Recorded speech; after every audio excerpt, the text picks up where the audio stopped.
pada pemahaman. Ya, saya ulangi lagi, adalah pemahaman.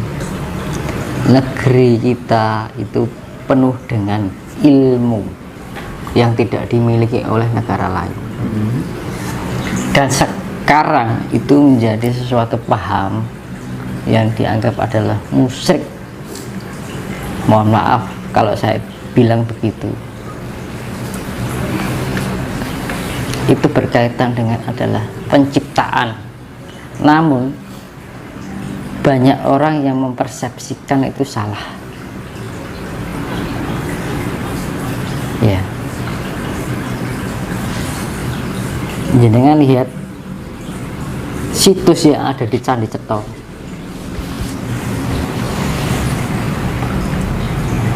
Saya membuat apa itu Pipo itu? Iya. Lingga dan Yoni. Itu adalah unsur penciptaan. Banyak juga itu komentar-komentar yang Namun menanyakan. ketika orang tidak bisa memahami dengan pemahaman yang penuh, itu dianggap sesuatu yang sifatnya Iya. Jorok gitu ya Mas ya. Orangnya nggak paham maksudnya. nah, itu unsur adalah cipta, rasa, dan karsa. Manakala karsa itu diarahkan yang hal yang sifatnya hanya untuk mengumbar, nonsen, tidak akan menjadi jalan yang terbaik. Namun jenengan tahu raja-raja dahulu pernah punya raja satu, pernah punya istri satu. Enggak. Dia punya Siliwangi, Brawijaya. Istrinya berapa? Nggak paham ya. Namun bisa moksa nggak? Bisa. Nah, Iya, kenapa kok begitu? itu adalah namanya Tantrayana. Itu adalah ilmu yang telah selama ini dihapus karena dianggap sat. Kalau di luar negeri ya namanya Cleopatra. Tahu? Pernah baca? Mungkin di situs-situs tentang Cleopatra. Itu adalah proses penciptaan manusia. Namun yang terjadi adalah pembatasan-pembatasan tentang hikmah dan maksud dari apa itu adalah penciptaan.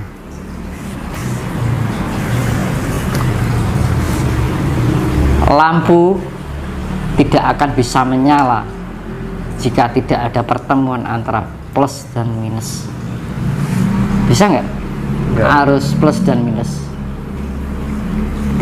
bisa menyala tanpa itu, ya kan bisa. Namun ini sebenarnya adalah ilmu rahasia yang telah tertinggalkan. Kenapa tertinggalkan? Dianggap itu adalah ilmu yang dianggap buruk. Namun itu sebenarnya itu tidak boleh dipecarkan. Biar semua netizen ataupun mungkin membaca dengan literatur masalah itu, pahamilah tentang penciptaan manusia. Siwa, ketika Siwa menciptakan manusia, tidak akan terjadi tanpa Hawa. Hawa itu adalah suhu. Ketika bumi mengeluarkan lava, yang keluar itu akan tersentuh dengan suhu.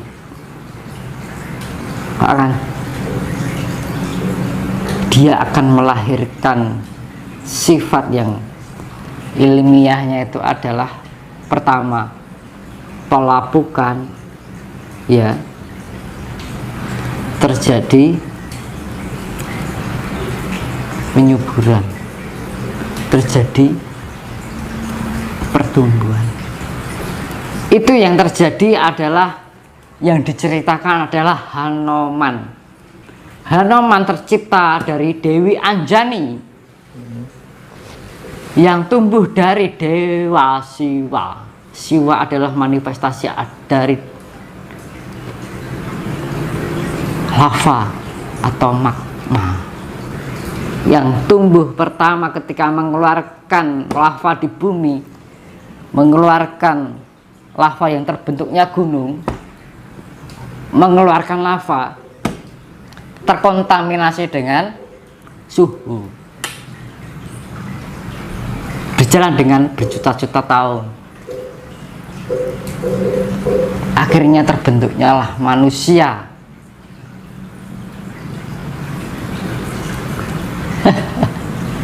Kan gitu.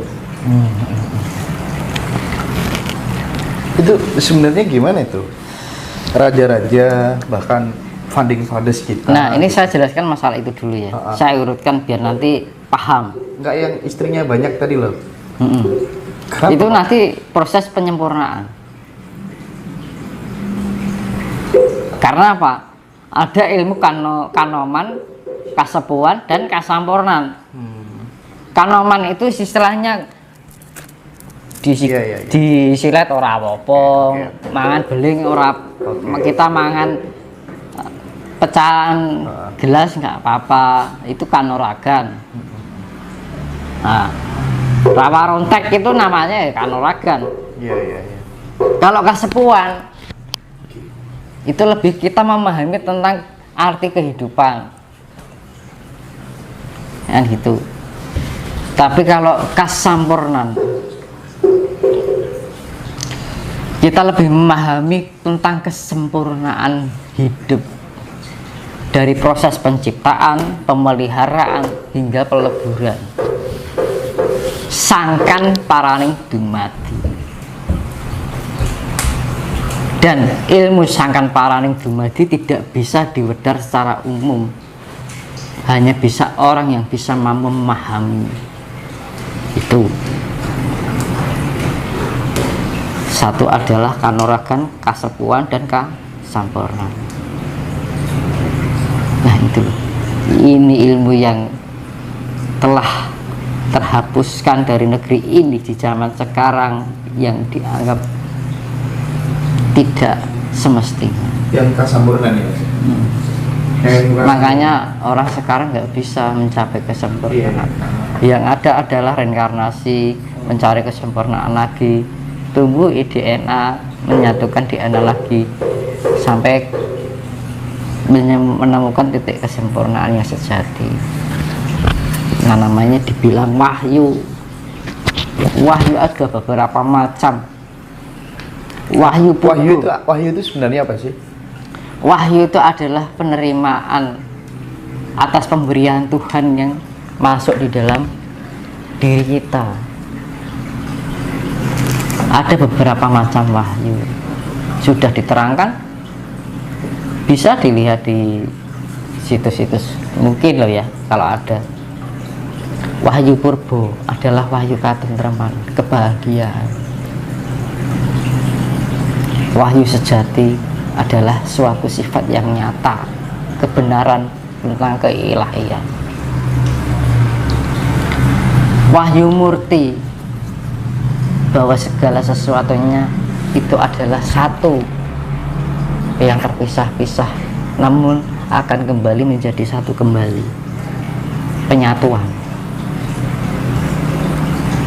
Wahyu linuwih itu ibaratnya Kresna dengan Arjuna. Kalau di dalam pewayangan, ibarat Kresna itu adalah sumbernya, Arjuna itu adalah pancarannya. Ibarat matahari itu adalah Krisnanya, pancarannya itu adalah Arjunanya. Ya. Ibarat mata air itu Krisnanya, pancurannya itu adalah Arjuna.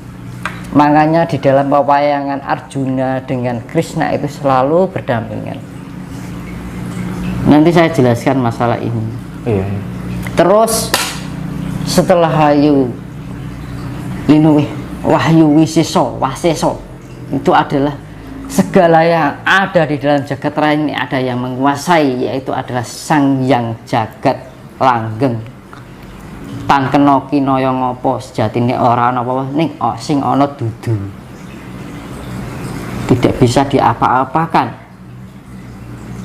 namun tumbuh dengan suatu keajaiban yang pernah saya bilang tentang kematerialan, yaitu adalah namanya Higgs boson. Higgs boson itu timbul suatu keajaiban yang tiba-tiba ada.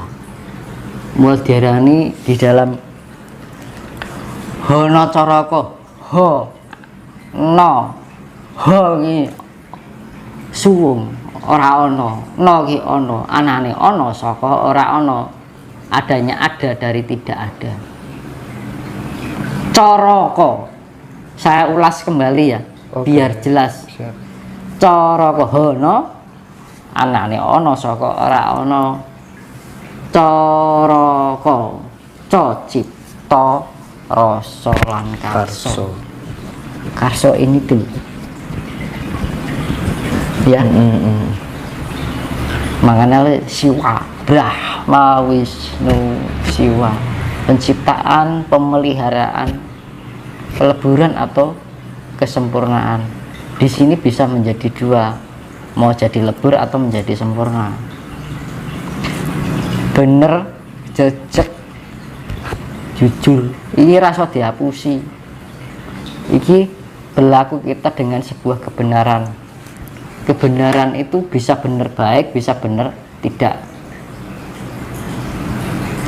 Itu nama jejeg, itu suatu hal yang tidak bercabang, yaitu apa adanya. Jejeg lurus. Kita arahnya ke Tuhan, ya arahnya ke Tuhan. Kita ke arahnya tidak baik, ya arahnya tidak baik. Bener, jejeg, jujur. Hasilnya itu adalah, yaitu kalau kita sudah menjalani cipta, rasa, dan karsa, hasilmu ya karsamu kui karma. Karma baik yang dihasilkan adalah karma baik atau buruk, tergantung cipta, rasa, lan hasilnya karsa. Karsa secara dirumuskan itu adalah fana, kefanaan.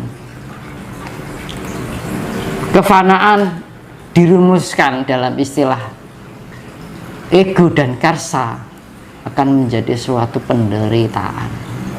Penderitaan itu akan berlipat ganda manakala kita tidak bisa menyempurnakan